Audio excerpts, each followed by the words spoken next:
Hi hello வணக்கம் friends, இது உங்கள் டைம் பாஸ் சேனல். நீங்கள் பார்த்துக்கிட்டு இருக்கிறது பார்த்தீங்கன்னா ரெட் ஸ்னாப்பர் அப்படின்ற ஒரு மீனை பற்றி. சரி வாங்க இப்போ வீடியோக்குள்ளே போகலாம். அதுக்கு முன்னாடி நம்ம சேனலை நீங்கள் என்ன சப்ஸ்கிரைப் பண்ணாமல் பார்த்துக்கிட்டு இருக்கீங்க அப்படின்ற மாதிரி இருந்தால் ஃபஸ்ட்டு போய்ட்டு அந்த சப்ஸ்கிரைப் பட்டனை தட்டி விட்டு பக்கத்துலேயே ஆல்ன்ற பில் பட்டன் இருக்கும், அதை தட்டி விட்டு வந்துடுங்க. அப்போ தான் நான் போடுற ஒவ்வொரு வீடியோவும் உங்களுக்கு உடனே நோட்டிஃபிகேஷனில் வந்து சேரும். ஓகே, வாங்க இப்போ நம்ம வீடியோக்குள்ளே போகலாம். இப்போ வந்து பார்க்குறது பார்த்திங்கன்னா ரெட் ஸ்னாப்பர் அப்படின்ற ஒரு மீன். இது வந்து சங்கரா வகையை சேர்ந்த மீன். இது சங்கராலேயே வந்து பார்த்திங்கன்னா மீன் கொஞ்சம் பெருசாக இருக்கும், அந்த வகையை சேர்ந்தது. இதை வந்து நம்ம ஃப்ரையும் பண்ணலாம், அண்டு கறியும் பண்ணலாம். அது கறினா குழம்பும் பண்ணலாம். இப்போ இவர் அறுத்துக்கிட்டு இருக்கிறது வந்து பார்த்திங்க அப்படின்ற மாதிரி தான் ஃப்ரைக்கு வந்து அறுத்துக்கிட்டு இருக்காரு. இப்போ அரைப்பாரு பாருங்கள், ஸ்லைஸ் போடுவார்.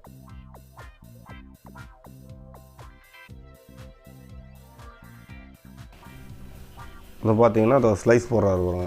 இது வந்து பார்த்திங்கன்னா வறுவலுக்கு அப்படின்றதுனால ஸ்லைஸ் போடுறாரு. இந்த மீனை வந்து பார்த்திங்கன்னா ரொம்ப தின்னெல்லாம் போட முடியாது, கொஞ்சம் திக்காக தான் போட முடியும்.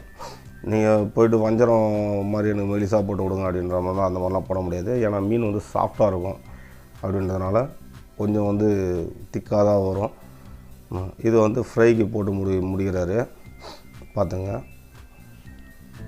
அடுத்து வந்து பார்த்திங்கன்னா இது வந்து குழம்புக்கு அப்படின்றதுனால குறுக்கில் போட்டு கொஞ்சம் பீஸை வந்து பெருசாக தான் போடுவார். ஏன்னா அது குழம்புன்றதுனால கரைஞ்சிருன்றதுனால அதை வந்து கொஞ்சம் பெருசாக தான் போடுவார்.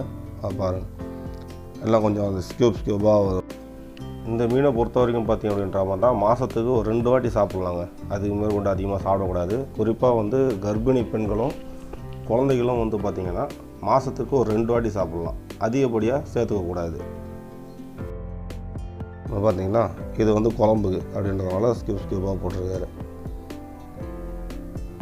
கொஞ்சம் பாக்ஸாக வரும், அது நல்லாயிருக்கும். ஓகே ஃப்ரெண்ட்ஸ், நம்ம வந்து வீடியோவோட எண்டுக்கு வந்துட்டோம்.